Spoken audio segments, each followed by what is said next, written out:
we go. Oh, that was good. I'm gonna make this fairly quick. I'm not gonna do a long sincerely yours. I just wanted to do a proper thank you. A proper thank you to people that have helped me get to this point 9 years into it that I really haven't like shout out or like documented how important they've been to the growth of the network. So I want to do this in a 9 year anniversary. Why not? Let's get to it. First things first, I don't want to make this about like friends and family. Sure, these people are my friends, sure, but I mean like friends outside of like creative projects. And my family, friends, y'all all love. Thank you so much. But this is about, like I said, the ones that help to keep the engine running, right? So the first person that comes to mind with this is my guy Nate. Nate Hickman is the graphic designer behind all of my t-shirt designs, hoodie designs, whatever. Like literally everyone except maybe like the early. It happened in the Trace series. That was my guy Delon that sketched those for me, that drew those for me. But other than that, he's been the one that's done everything. Uh, and like with the ideas that I have, like I come up with a sketch, something my sketches be garbage. I come up with a sketch, I send him a few references or something I may find on Pinterest, and then I send it to him and he'll cook it up. And usually it's not like a lot of revisions he gotta make when we work together. Like when I send him something, it's not a lot of revisions. He kind of get what I want off the rip. So shout out to Nate, man. I really like him working hand in hand with him is has definitely helped the network move forward because like that's helped create some kind of revenue for the network. Everything, man. Even down to the hoodie that I'm wearing. He came up with that. Another name is Victoria Bayagic, Watercolor Connections. Let me tell you what she did. I remember I used to only talk in my Instagram stories. Only. And then one day she DM'd me, this is years ago, of course. She DM'd me like, you could make these into reels. And like I don't know what it was about her saying that changed everything, but like since then I've kind of jumped head first into not now having no problems with doing these thought dumps on camera. And from there, I was like, you know what? I'm doing it anyway. Why not? Why not? Imani. Imani from the Ask Imani show, which is one of the shows I launched the network with. And I'm thanking her because before the network even launched, she said yes. Like I reached out to her. I remember I invited her over to like I knew her before this, of course. I knew her before this, so I wasn't necessarily surprised she said yes, but it's the fact that she did say yes. When I'm like I had this idea for a network and giving her a show and it's all of these things, and she was like, yeah, hell yeah. And from there, it was like hitting the ground running. So I definitely want to say thank you to Imani for being the first one that I reached out to ever for the network, like the on camera stuff, that said yes. All the artists that I worked with on the Go In series. Now, those artists that I worked with on the Go In series, first of all, thank y'all for inviting me to y'all homes, your studio sessions, your neighborhoods. Uh, that series was like definitely like when I pivoted from like, all right, I'm gonna leave doing these working with artists. It was like 2 years in between I did this, but the ones like the people that I definitely respected and the ones that actually confirmed that they wanted to be down with it, because so many people did kind of like give me the cold shoulder, not necessarily like, nah, I'm straight, but they did kind of give me the cold shoulder. One day I'm gonna talk about, oh, man, I want to be unfiltered one day. One day we gonna get to that. So yeah, all those people, I think I did maybe 14 episodes, maybe more than that.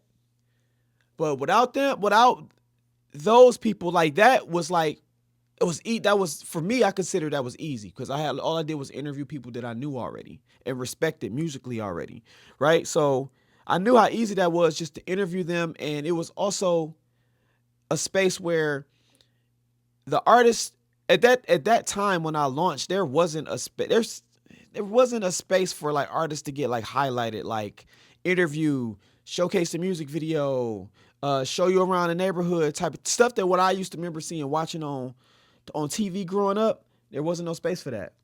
Um, there were blogs and things at the time, but it just wasn't on the, I don't want to say the scale, but the vision that I had for when we was working with Go In. So all those people, thank you so much. And it was a freestyle at the end of every episode. Super fire, man. I might do that again because there's really no space for artists other than, I don't even want to say no names, but it's not many spaces to do this in. Jen, of course, for on camera reasons, but working on the Ask Jen show has taken the trajectory of my career. And I'm gonna wrap it up with this. It wasn't until I got with Jen where it like the elevation felt real. No disrespect to nobody else I worked beforehand. I just want y'all to know how it felt to me. It felt real. The live shows, the consistency of interviews. Like it wasn't until we started working on that show, and it just felt like peanut butter and jelly when I first got with Jen because it wasn't a lot of coaching that I had to do. I remember we had one run through before we actually filmed the episodes, and when we did the one run through, I was like, she got it. And LaRon was with me, which I'm gonna talk about him in a second. Um, yeah, it just always felt not necessarily, I don't want to say easy, but it felt like this is what it was supposed to feel like.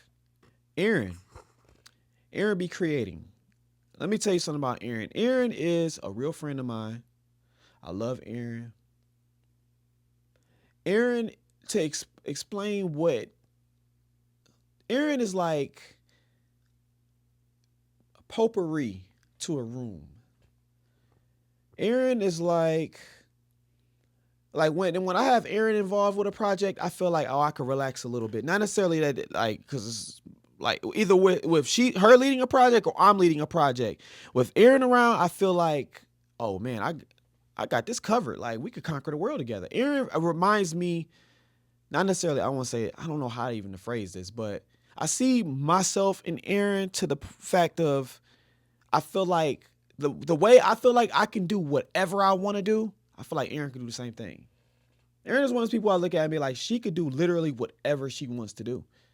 The same way I feel like I can do whatever. I've talked about how I feel like I can do whatever. I look at Aaron, I feel like she can do the same thing.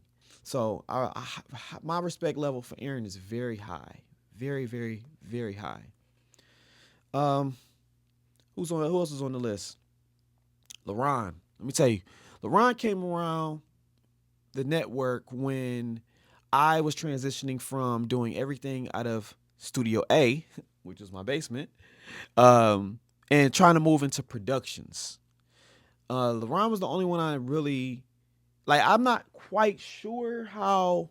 I can't. It's kind of hazy how like we kind of got connected to for him to be like a camera person for the network, or maybe he might have told me that he got, yo, I got a camera, and it was like, yo, you got, all right, bet, I'm gonna have you do this and this, and then he helped me transition from going, like I said, from Studio A to doing bigger productions. He was the camera operator for the earlier Ask Jen episodes, and helped with the consistency of that. He's one of the people that kept the engine running with the network. When we was filming at Studio B, I believe he might have came on for a few Adoring Daisy episodes, like early with those. But LaRon has been around, and LaRon is gonna be one of them people that when I finally get that big check, I'm gonna look out for LaRon. You know what I'm saying? Because he was there when I ain't have it. I still don't have it for real, but he was there when I didn't have it, but I was ready to go to that next phase, and he believed in me. JG. Oh man, I met JG when I first launched the network. A few months after I really launched the network, he invited me and my former co-host of my podcast, the Sincerely Yours podcast. Uh, he invited me to come film with Audio Wave, and we did that. And ever since then, he's been involved in quite a few projects over the years. JG is also one of those people that like when he come around and do what he do, like I can relax a little bit. Like I don't have to question what's going on. Like him and Aaron is the same for me in that vein. Like he's going to be somebody that's going to be around for as long as I'm doing this. You know, at least Laura willing, hopefully, you know. He was also like he shared his resources with me as far as film with working on the Ask Jen show. Like everywhere his studio has been, that has been a space that we've been able to film the show out of. Like whether it was at, well, I don't even want to say specifics because I don't think we were supposed to do that.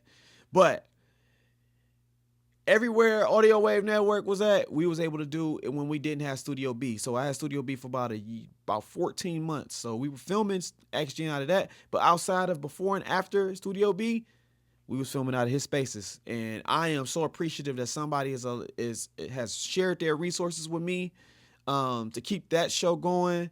And whatever else I need from him, he's audio on Gotta Eat, and he's gonna be audio on other things that I do moving forward. Of course, I want to thank everybody that's been on Camera Talent over the years. Could not do that without you. At some point, I'm going to break down my thoughts about every project I've worked on over the years with people. And there's been some definite highs and there's been some definite lows. It's been some weird shit that happened over the years. And at some point, I'm just going to be unfiltered and just drop all that because I feel like that's viable information that I feel like people can use. Lastly, I want to thank every single person that has ever bought anything through the Uprising shop, that has come to any pop-up that I had, that I've sold the hoodie to hand hand out the back of the car. Anybody who has shown support. Let me tell you, I've shipped to so many cities that I've never been to and don't know anybody there than I could have imagined when I started this. So thank you to anybody who's ever copped anything. I couldn't even tell you how many hoodies I've sold. I can't even tell you. I have no clue. It's a decent number. It's a nice number, but I can't tell you. Cause I don't even know the right number. I've gotten so much love over the years from people that I've never met in person that support me. I've had people that have, sure, like you may buy one hoodie and there's one color and you're going to wear this all the time, but there are people that have bought multiple colors. Like when I tell you, I've had some people that have at least 5+ colors. At least 5+ colors. I have people that have done that. Yes. And bought them full price too. Not even no sale. Bought them full price. So again, I'm wrapping this up. Thank y'all for all y'all love and support. Thanks for watching.